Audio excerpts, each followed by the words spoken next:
Today, we are very pleased to welcome two people who are really knowledgeable about Graywater.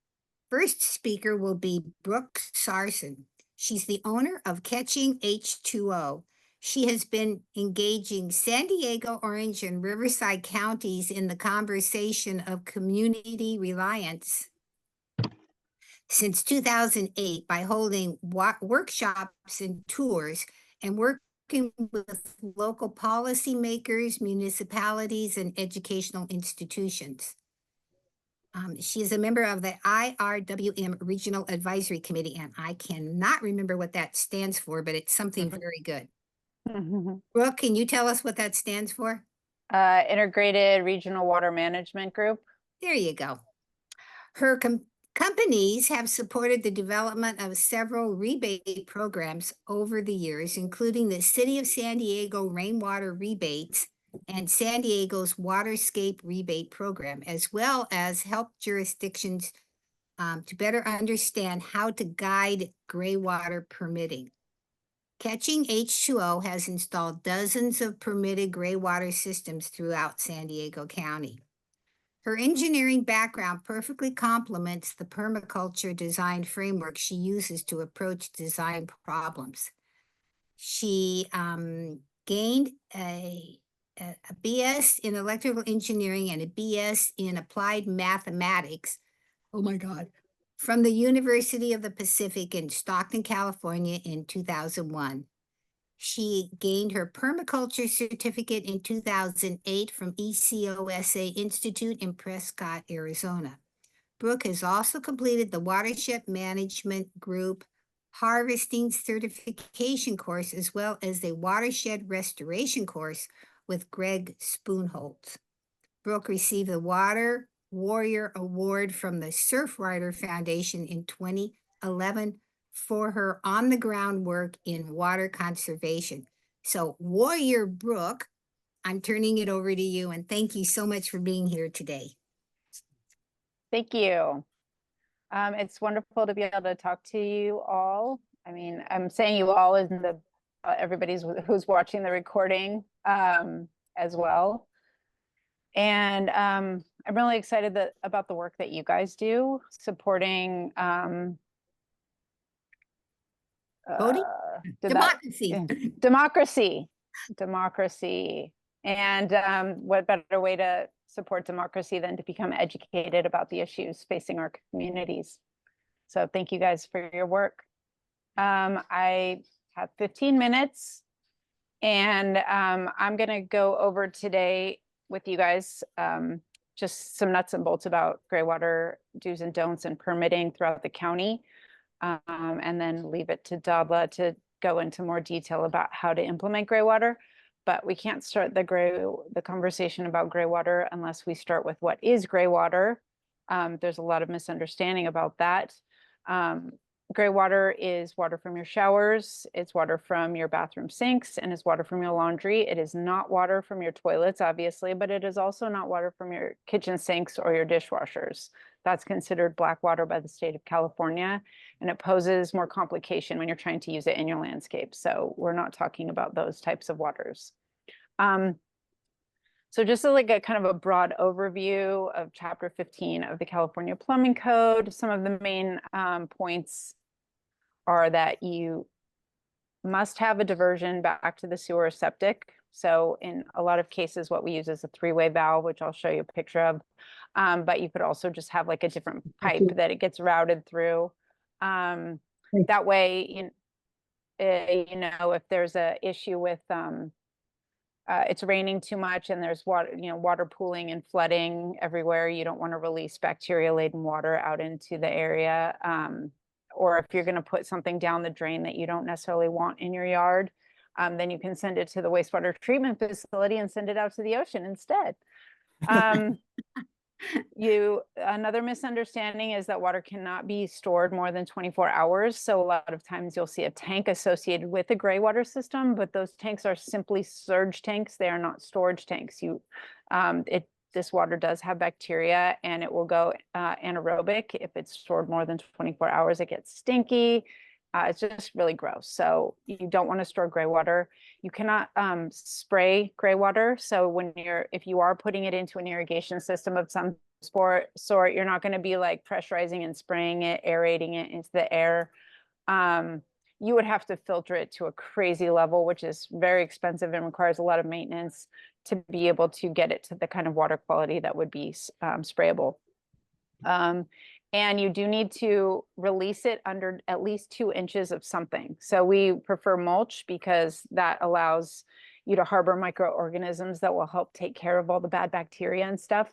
But it could be rocks or, kind of anything, but you can't have the water like pooling out in the open or just like running along the ground. So not applying it to lawns and other ground covers, or just like releasing it out into the canyon.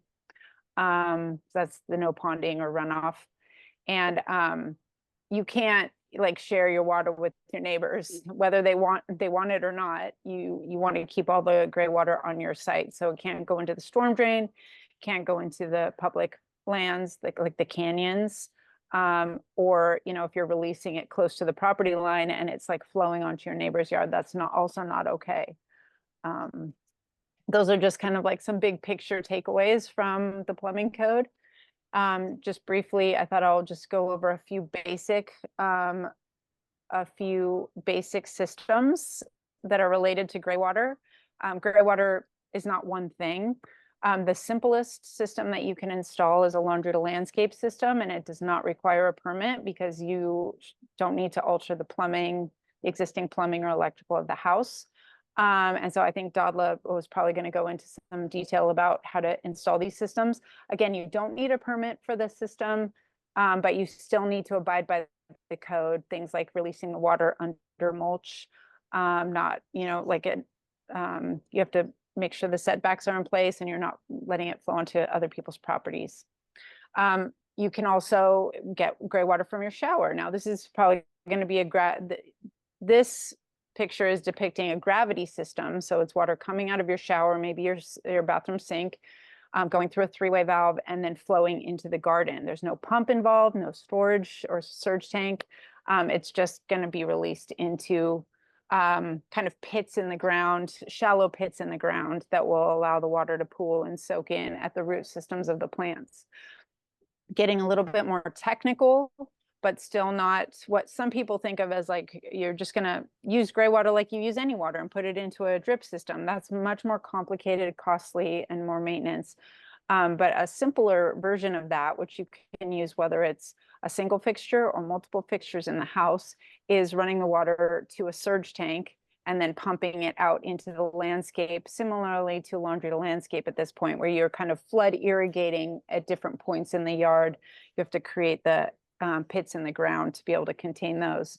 And then finally, the more complicated, costly, and higher maintenance version is, if you want your like sort of perfect landscape, what doesn't have a lot of texture in it and all the plants are spread out just perfectly, and maybe you do need to have a drip system, then you need to go do extra filtration so that your pump, doesn't burn out too fast. And then these systems usually have to be maintained anywhere from every 4 to 6 weeks, whereas some of those other systems maybe once a year even. So, but it is possible, and this could be more effective for like a whole house system, a more spread out landscape. And you can also put in like mechanical indexing valves that can allow you to zone out. It wouldn't work off a typical controller and things like that. But anyway, this is another system. So this is kind of just some basic plumbing, so that you understand that the diversion happens after the P-trap and the vent on all of your plumbing fixtures. And so you can see where the diverter valve is in the like lower left-hand corner here. In this case, would be under a house, which is not a convenient place to have to crawl to switch it. So there are electronic actuators you can put in, or you can route the diversion outside the foundation of the house, or if it's on a second floor, you can put it on an outside wall. Lots and lots of options, but to meet code, it needs to be after the P-trap, after the vent. I mean, you want to work with somebody who knows plumbing code to know what size plumbing you're going to use and all of those kinds of things. This would be an example of a diversion valve for if we were doing whole house and you needed a larger diameter pipe, and also if it was going to be further underground, usually when like the whole house plumbing is coming out of a foundation, it's 18 inches or more below grade, and you just want to, you can change this valve with a little key, which makes it easy, but just a lot of things to consider. So one thing to understand about gray water is that, we can't just say like, oh, I take a lot of showers so I can water a lot of plants, or I, do a lot of laundry so I can water my whole orchard. Really getting into the nuts and bolts of knowing how much water that you are actually producing from your water use. And we call it a water budget. And so these are just some numbers to help you get acquainted. You can do your water budget. It's a great exercise. How many loads of laundry do I do a week? If it's a top loader, maybe I'm using 25 gallons a load. If it's a front loader, maybe 10. Am I producing 20 gallons a week, or am I producing 200 gallons a week of water? And then, for showers, it's all in gallons per minute. So these days a shower head is about 2.5 gallons per minute. You can get them lower, like 1.5. How long are your showers every day? How many people shower every day? And then you can get, a weekly water budget and figure out how many fruit trees you can water or whatever. But this is the very practical level of like what we are actually producing from our home. When you look at the code, what they're looking at is they're actually just looking at the size of your house. So if you have the first bedroom, they assume 2 occupants. In each additional bedroom, they assume 1 occupant. They don't care how many bathrooms you have. So if you have a 4-bedroom house, you're going to have 5 occupants, and then they give you an allowance. So if you're collecting gray water from just your showers and your bathtubs and your lavatories, you can say those 5 people times 25. That is the amount of water that you have to take into consideration that you are putting outside. And it matters because remember, this water can't pool, and depending on your soil type, you want this water to keep soaking in. And so you need to have enough area that all this water can soak in every day. This might be much more than what you're actually producing, but for permitting sake, if you're getting a permit, this is what they're looking at. And so if you're also tying in the laundry system, which you don't have to, you could run the laundry separate and not have to worry about a permit, and then just worry about the permitted system for the showers and do the 25 gallons per day per occupant. But if you're tying in the laundry also, that's another 15 gallons. So that's 40 gallons per day per occupant that you have to account for if you're doing the permitting. So I mentioned soil type, and this matters because, some parts of San Diego have very heavy clay soil, and the water will just sit there for like an hour. And what you don't want to do is put so much water in there that it keeps sitting there for like days and days and days, and breeding mosquitoes or getting stinky and things like this. So there's ways that you can run a little perk test in your backyard and figure out your soil absorbency. And if you have a heavy clay soil, you probably need more area to soak in all that water. And if you have a sandy soil, you don't need as much area. It's a complex subject potentially, and in this amount of time, we just can't get into the nitty-gritty details. So I'm mostly introducing it to you. However, well, I'll just talk about kind of like these sort of containers that are holding the water, which is just these kind of pits or basins in your landscape or swales. And this is what we're talking about. And you can see here in like a bare landscape how it's holding water. We'll cover all of that up with mulch, so you won't see that standing water, and it'll go away pretty quickly. This is an example of a rain event. But for the laundry, you just want to make sure that whatever pattern you're seeing here is soaking in every day, and not just staying there perpetually. And so here, just placing these far enough away from the house, making them not too deep so that the root systems of plants can get them. But for the sake of permitting, what we've been doing is getting a soil analysis. And you can see the arrow at the bottom pointing to soil texture. And so we just go to A&L Labs, we dig a couple soil samples out, send it into the lab, and figure out the soil texture. And so it'll tell you some percent of sand, silt, and clay. Now, that information is what they use with this table to figure out how much area you need to distribute your gray water. And so, you know, if you have a sandy clay and you have 100 gallons of discharge, you need 60 square feet to be able to disperse all that water.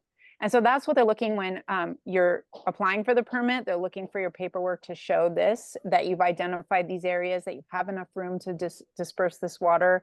And when they do the inspection, they're looking to see that you've actually made these areas to disperse this water. And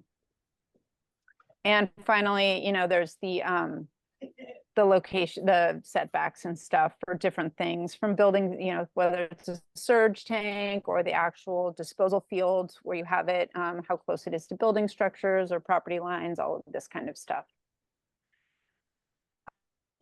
This is an example of a permitted gravity gray water system. So these are showers that are going out to distribution areas, and you can see kind of the gray areas are the mulch basin. So we're accounting for the square footage that we need from each individual shower. And that's really based on the land and what it can handle. You know, maybe they could be bigger, but it's on a big slope, so maybe it can't be bigger. Where the diversion valves are located. And then they require you to put a bunch of notes on the page, like we're not tying into kitchen water and like all of this kind of stuff. So all those notes are in there. That's all usually posted. And it's according to chapter 15, but each jurisdiction usually has the same kind of things that they want you to indicate.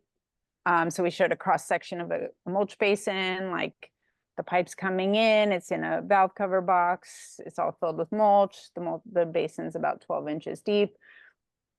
Most of the time they don't really dig around and like verify all of this, but this is, you know, this is what you show. These are just more of those notes, like a little bit, it's referring to the tables that we said, it's indicating the soil texture to be sandy, determined. So this is just kind of all the stuff that they want to see that you've done your due diligence. This would be for more of a pump system. So we're indicating the surge tank, the pump. They want to see details like what size pipes are going on and what kind of pump it is and what type of surge tank it is and all of that kind of stuff. And then again, on the right, you see these distribution areas. Here, the distribution areas are basins located in between trees so that they're going to flood and the trees are going to uptake the water and rinse and repeat over and over again. The location of the surge tank and all of that kind of stuff. So getting into some of the jurisdictions, City of Encinitas is probably the most interesting one right now. They're, I think back in 2015, they started requiring gray water stub outs out of all new development, but they weren't holding anybody to it because nobody really knew what that meant. And so contractors were kind of willy-nilly putting them in or not. Nobody was looking for them in inspections. Well, now the pedal is to the metal and they are holding everybody accountable. And so they're trying to come up with what's the right thing. So this is where we're at right now. And we just, now we're understanding for the City of Encinitas, you don't have to put in a gray water system. You don't have to pull a permit for a gray water system when you're building a new single family home, but you do need to have an isometric plot plan showing where the stub out for the gray water system is.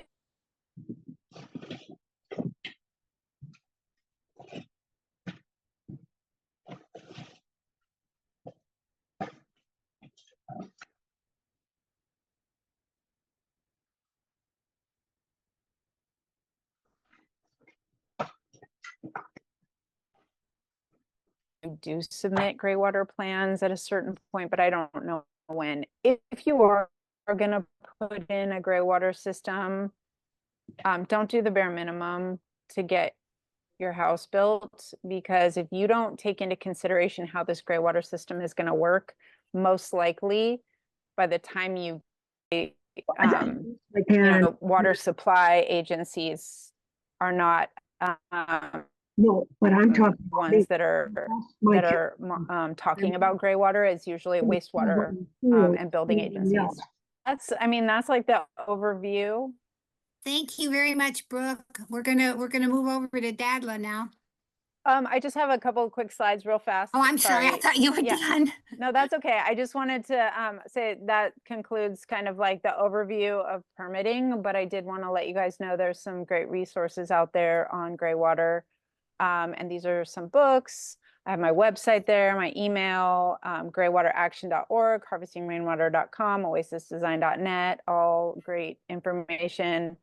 This class is not on Saturday, it's on Sunday, August 11th. So this Sunday, if you want to learn more about Graywater down at City Farmers Nursery, we'll get more into the nitty-gritty nuts and bolts of it. And then I have this cool opportunity. It's going to be free if there's enough spaces, but it's actually a 3-day class. It's starts in the classroom, and then we do 2 installations. So it's an installer's course here with the San Pascal Band of Mission Indians coming up at the end of August. And then finally I have a water harvesting certificate course coming up starting in, this is not the right schedule. I think it's starting at the end of September. So sorry about this, but it's on my website. You can find it. And we do rainwater tank installations. We do laundry landscape, shower, gray water installations. And you learn all the background stuff and get lots of resources and have a lot of fun. That's it. Thank you. Thank you very Mhm. much. Mhm. Okay, we're gonna move to Dadla now, and then we'll have questions and answers. And don't forget, this is all being recorded, and we will be sending to you the PowerPoints from both of our speakers, so you've got all the data. Okay, now Dadla was born in Czechoslovakia, and he is an engineering artist. He has a BA in English Lit and then another BA in electrical engineering, and he has made a living designing building control systems for industrial manufacturing. Then he struggled to make a living as a green building trainer, consultant, and contractor. These days, he works for free, fixing bicycles, helping people make their homes more comfortable, and working with his wonderful wife. I'm not sure what her name is because my paper didn't go all the way over. Judy Burlfine. Oh, thank you. And his passions include music, dogs, and fixing things. Dadla, you're on. Thank you so much. Go ahead. Hey, thank you so much for the opportunity to share this. And it's a real honor to share the stage with Brooke, who I think so much of for making this available to as many people out there as are interested. That's fantastic. And I'm really impressed with what you're doing. So can you see the screen? Yes. Okay. Yay. Yeah, So- yay. So when Ann told me about this, I said, well, wouldn't it be easier to just have everyone come to my house? And she said, well, they're kind of all over the place. So just going to be on Zoom. So I said, well, I'll just bring my house to you. So I did something I've never done before. I made a little video, and I'm going to narrate it as it goes. Okay. And it's great to be right after Brooke, because she kind of laid out the big picture and the do's and the don'ts. So I'm going to show you what we've done, and this has been running for, gosh, the Graywater Gorilla has installed our laundry to landscape system probably 15 years ago. We had a workshop here, and everybody came and we put it in. It was so much fun. So anyway, here we go. First, we'll start with the washing machine, the laundry to shower. Here it comes. There we go. A very long title. So there's our Miele washing machine. It's a front loader. And so for people not familiar with washing machines, they have a pump inside of them, and they can pump about 8 feet. So from a basement up to a first floor. And here's the drain line that comes out of the back of it. And what I'm showing here is the normal path to the sewer drain. And then there's a three-way valve. I have trouble with W's over here, and it's manual. And when you, right now it's sending the water out to the garden through the side wall there. And if I do this, which is often the case when we have bleach or something we don't want to send into the garden because it's not good for the garden, we know that beforehand, and we have to remember to flip this so it goes to the normal drain and the garden doesn't get that water. Bleach is not what you want to send to the garden. It's very important to have biocompatible soaps in your laundry, okay? So now we come out of the other side of that wall, and there's the 1-inch PVC line. There's a what do you call it? Air brake, anti-backflow release valve. I forgot what they call those, so that it doesn't suck back into the machine, and the water goes down, and now it's all gravity from this point. It pumped up to the top there. Now it's gravity. It's going out to the front yard. It runs underground for about maybe 30 feet, and it comes out here and it waters this amazing jacaranda tree, which, as a side note, this tree does more to cool and make our house comfortable than anything else I've managed to do in all the insulation and all the green building that I've done to my house.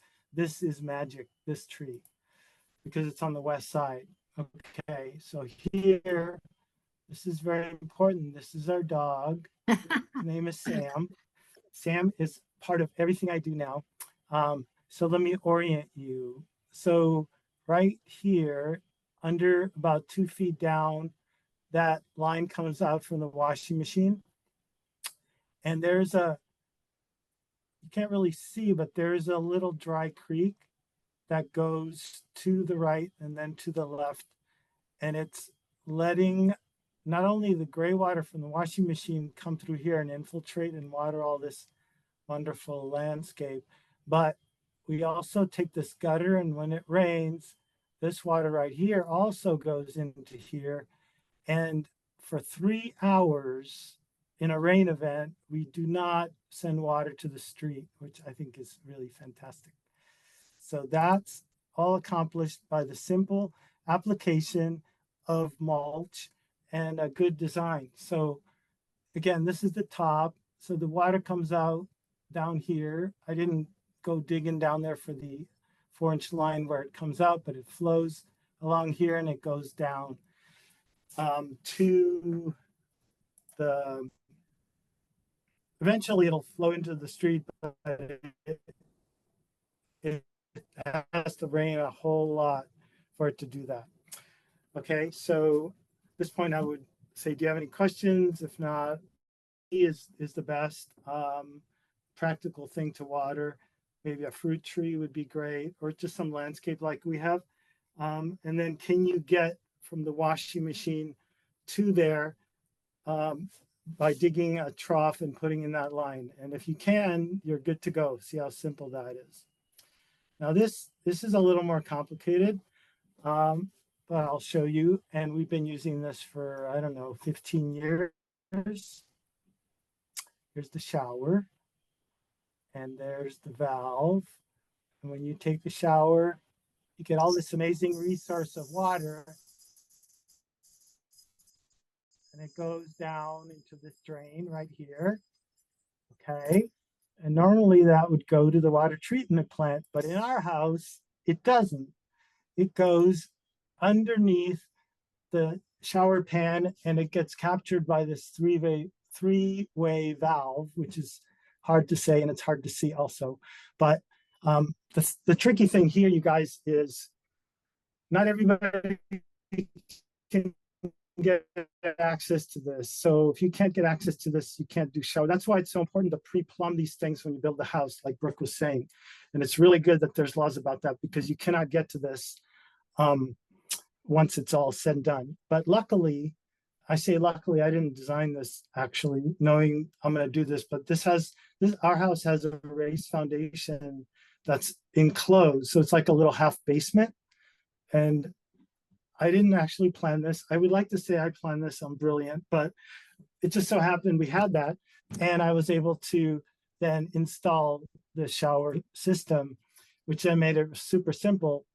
And this is an automated valve right here, which we can switch from the shower whenever we need to send it out here, which is our tank. So I'm going to pause right here to show you what's going on. This is a surge tank like Brooke was talking about. It's about, I don't know, 15, 20 gallons.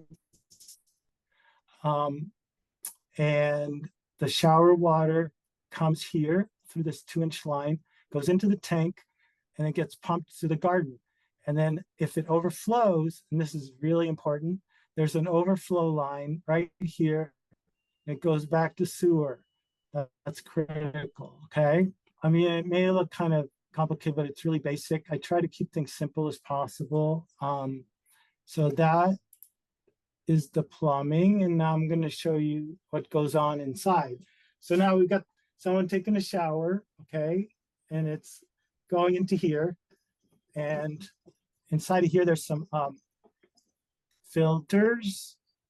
There's the water coming in. There's some filters, and then here's the tank filling up, and this right here is a level switch. And when the water reaches the switch, it starts pumping like that. And then it sends, now it's pumping with a simple sump pump. It's pumping it to the backyard. And I'm going to show you that next. It goes through this 1-inch line. The reason we're pumping this is because the landscape that we want to water, the trees are about 4 or 5 feet higher than this point. So we had to pump it up there. And I actually think it's easier to manage a pump system than a gravity system because the way you can control the water flow, but it's another topic. It's definitely more complicated. Okay, but before we go to the backyard, I just wanted to show you what happens when it pumps all the way down. There's another float switch down here and it stops. So it stops, starts, stops, starts, keeps pumping the water out. Okay. So that's that. There's a top view of the tank there one more time with the 2 switches. And now I'm just going to show you the overflow again, just to make super sure everybody knows that they have to have an overflow path back to sewer to be legal and to not flood things with gray water. Yeah, so there's that. I spent a little too much time on that, but I wanted to stress it. Okay, so here's the backyard, and this is an apricot tree, which is amazing. And this back here is do you know what it is, Brooke? What do you think? Is it MacNut? Yes, I knew she'd know that. It's a macadamia nut tree, which we planted when our daughter was born. It's huge. And it's huge. It was little. Yeah. And then here, okay, I know it's not underground, but sorry, I'm gonna get rid of this. I just pulled it up to show you that the water's coming out, but normally this is under 2 inches of mulch as it's supposed to be. So there it's coming out, and it's really a basic 1/2-inch drip line, nothing fancy. There's a couple of adjusting valves, and I just send 30 gallons a day to this tree. If we didn't do that, we would not have these nuts. It's that simple. It wouldn't produce. And we love, especially Judy loves these nuts. So there we go. That's all, folks. Thank you. Thank you. Now, does anybody have any questions for either Hi, the of guy. our speakers? I have one, Rita. Yeah, Rita, go ahead. A few years ago, I wrote about a development in Carmel Valley that had built in the Graywater systems through the basement, et cetera, and Mhm. a number of houses, and kind of lost track of that. But I know I you know what happened. about having the stub, but is that just too expensive to get to be popular, or Well, fill me on that? yeah, so I know what happened with that because we've gotten calls from people in that development, and it's just unfortunate. I think it goes back to one size does not fit all. Also, it also goes back to developers, contractors really having a good, not just a good understanding of like the technical plumbing, but also a good understanding about landscape, because we're not just putting in a plumbing system, we're putting in landscape irrigation, and you have to understand how plants, how your yard is going to behave. And so what happened is they put in ready to go plumbing in all their houses, but they plumbed it to match with an off the shelf system that went out of business. Oh, So that system is no longer available on the market. And so the option would be for somebody like us to come in and, you know, build out essentially that system, but make it like site specific. And you know, that it's like not one size fits all. So the cost of that system may not be comparable to what the off the shelf, like if 200 houses, if they bought 200 units beginning, they might have gotten like a deep discount. But now, you know, site specific systems for everybody is gonna, like, they're all gonna be individually priced. And, you know, and it's like, then maybe they went through and put in a bunch of lawn or some weird landscape, and actually whatever that landscape is doesn't work with the Graywater system that, you know, or there's too much water, not enough land, all of that kind of stuff. So it really, it sounded good, and maybe it was like a cool talking point, but it did not end up working out, unfortunately. I think there would have to be a lot more thought and like a more community understanding of how people were going to live in that community for it to work out, which has happened in other places, maybe not in San Diego, but other places in the West. So there are some places where some of these developments are actually doing it so that it's easy for people and they're Yeah. And You know, the places where I've seen it to work, the house. they're not cookie cutter developments though. They're like more like intentional communities or something where they're building infrastructure, and the infrastructure is for the houses is integrated with the infrastructure of the surrounding landscape, and then the people are fully bought into that type of living, which is not like every house is its you know, like island. So it's a good idea. I think we need to get further along in builders and just like general awareness for Graywater, understanding how it's not just plumbing. You have to understand landscape, you have to understand plants, and you have to be willing to live in, you know, an environment that can embrace your Okay, water. thank you. Do we have other use, questions? Basically. I have a question. Dadla mentioned that you have to have a special kind of soap. What kind of soap are you talking about? I have a list. Brooke, do you have a list? I printed out a list. Awesome. Okay, let me show you here. Well, Dadla, why don't you just go ahead and send it to me and I can share it with everybody? Would that work? Oh, sure, I will. I was Yeah. just Well, in gonna. the interest of moving this along, because we still have other things. Oh, Oh, look. you have Well, more stuff than us? Yes, unfortunately. Okay, that's well, good. I'll send you this, but I got a short list here. Oh, That's that's a great. That's great perfect. list. Thank Mhm. you. Thank you. Do we have any more questions for our speakers? Then I'm going to thank both of you for coming. That was really interesting. I'm sitting here thinking, how can I get my husband to do this? Well, start Send them to a small. workshop. What'd you say, Brooke? Send them to a workshop. Yeah, send him to a That's a workshop. good idea. Get him to buy in the idea, and once Brooke talks to him, he'll be convinced. He'll be Oh, I'm convinced. sure of it. Yeah.